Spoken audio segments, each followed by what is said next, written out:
Yeah, yeah.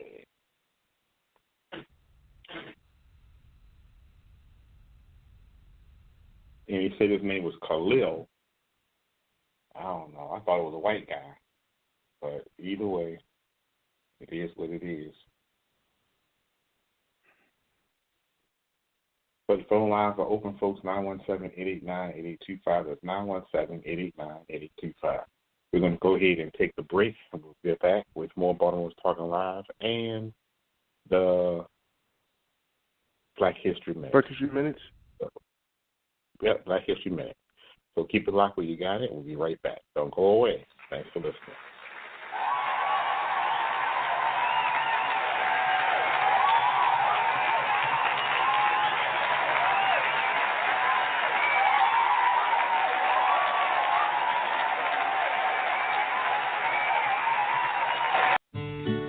The word real has lost its meaning these days. There's too much fake out there. Real food means fresh food. Fake food means processed food. It's as simple as that. Well, here at Chipotle Mexican Grill, we source the best ingredients that we can find and prepare them by hand. That's real. That's fresh. We're all about preparing food without added colors, flavors, or preservatives. Just genuine raw ingredients and their individual flavors. We source from farms rather than factories and spend a lot more time on our ingredients than many other restaurants. We wouldn't have it any other way. Fake and processed food is never a problem at Chipotle. We have a skilled crew who take the time to use our fresh ingredients to prepare only the best meals to come out of our restaurants, because that's how we roll. Chipotle Mexican Grill. We do it fresh.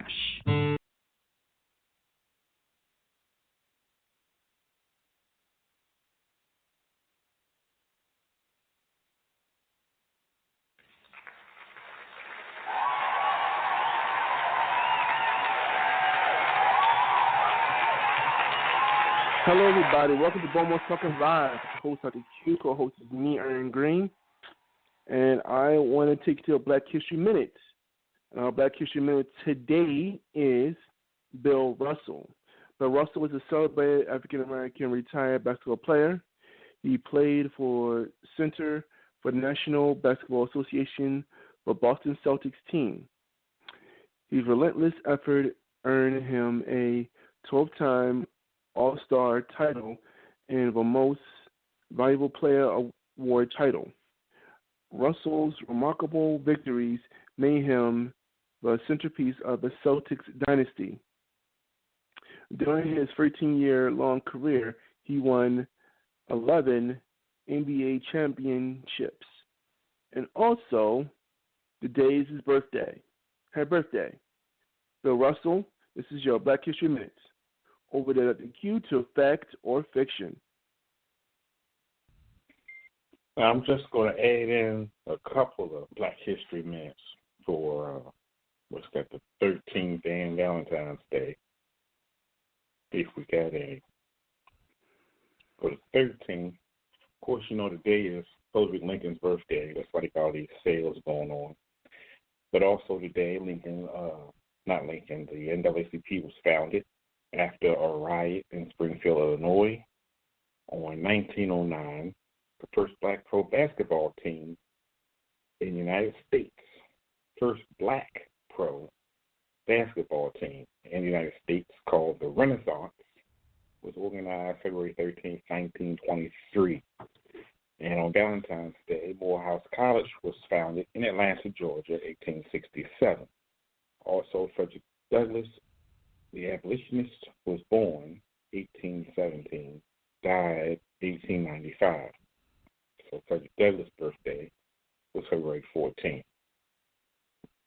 And that's who they should have put Black History Month under, but they put it under Lincoln and Carter G. Woodson. So, but I wouldn't have put Lincoln in it. Because Lincoln wasn't as honest as they say. So let's go to fact or fiction while we got everybody talking about fact or fiction. I'm going to give you a story about the country, and you're going to decide if it's fact or fiction. You be the judge. I'm not going to tell you. But if you know the show and you can listen to the show, you should know whether or not if this fiction is fact or fiction. Once upon a time, there was a country, United States of America, that decided that they were going to go separate from the Union, separate from England, leave the Queen. And they left the Queen of England. They had a Magna Carta that gave them certain inalienable rights that the Queen could not renege because the Queen of England was very powerful and a force to be reckoned with. A lot of people have come up against London and could not handle navigating the seas. One thing about England, they had the best fishermen in the world because they can navigate those waves that have wreaked havoc on battleships, submarines, yachts. But these people know how to navigate the Thames, which was their notable defensive river. Everybody who tried to attack England by sea, those waves just tore them to pieces, just bam, bam, crashing against rocks and such. But the pilots, the captains and shoremen of England were on the prowl and overtook those ships while they were struggling in the rocks, killing the crew. For the crew, they launched cannons and killed the allies. And one day they decided to leave England's rule. Then comes 1776 with the independence. And people were writing letters that they were against leaving England under the pretenses that they were going to become a free country. They were leaving England to become bigger than England, to become the enslaver of England, to become the enemy of England. And these people were outraged. How dare you go against the people who have given us our freedom? And a lot of wars were going.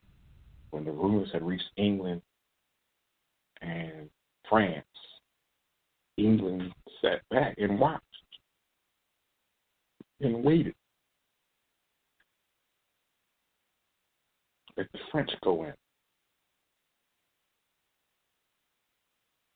And the French killed a lot of people. Pow, pow, pow. And when the French were overtaken, then England stepped in and picked up the pieces. Pow, pow, pow. Zing, zing, zing. They even had people called archers that were great with the bow and arrow. Silent, deadly killers. All you hit, and he was dead already. Just a whistle in the wind. So you would get to hear. Whistles in the wind. Right through the chest. Oh,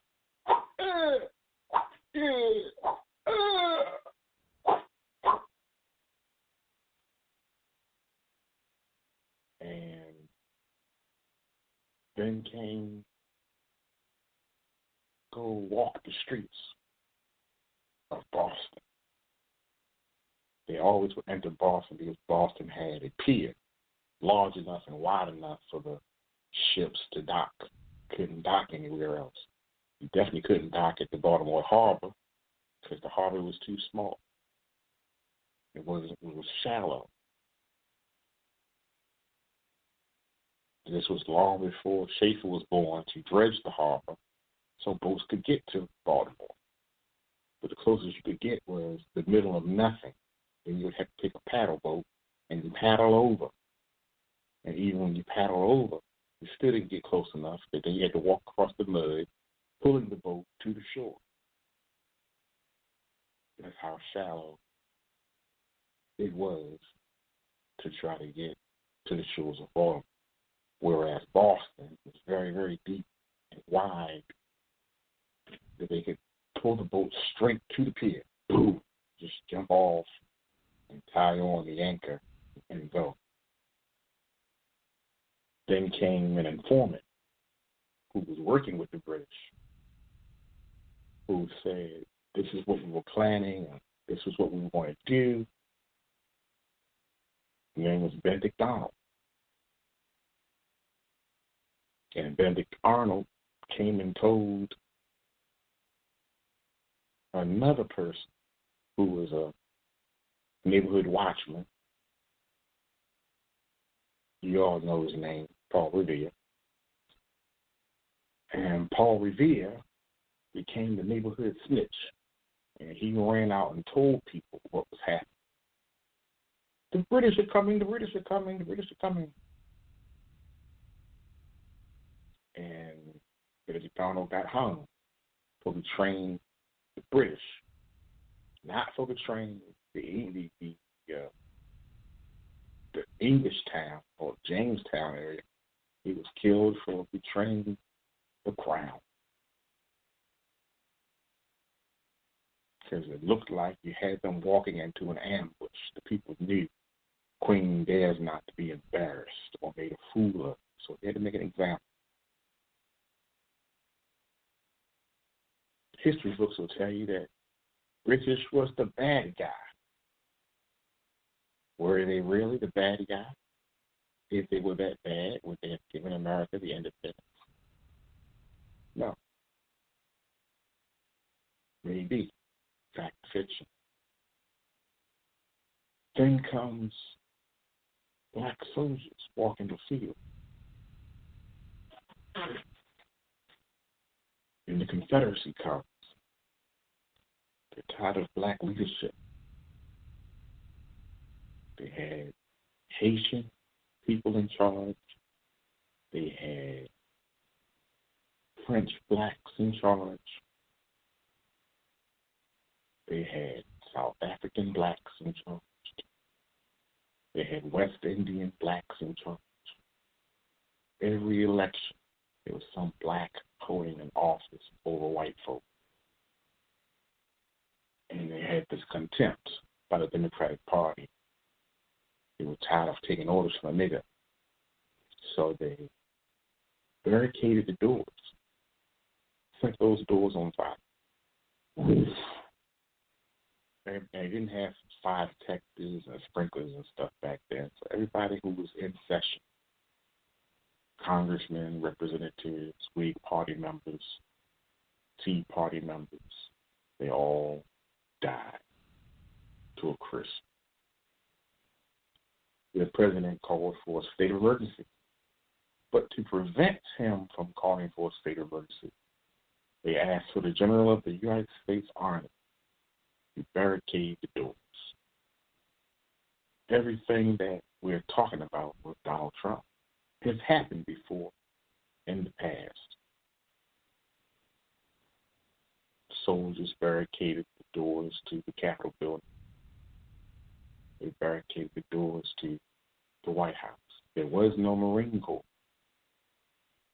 to kill George Washington. But Army has always been first line of defense and the strongest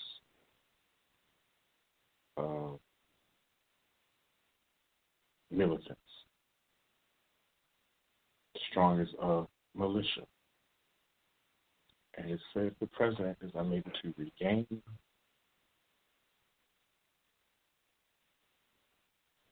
the throne, basically. He is no longer the president. Same rules they have in England. If in Rome, if the emperor is unable to reach the throne, he's no longer emperor. If the queen is no longer able to reach the throne, she's no longer the queen. They use these rules when the Queen of England was mortally wounded. She could not get back to the throne to give the order to retaliate. And she died trying to get to the throne. And that's how she became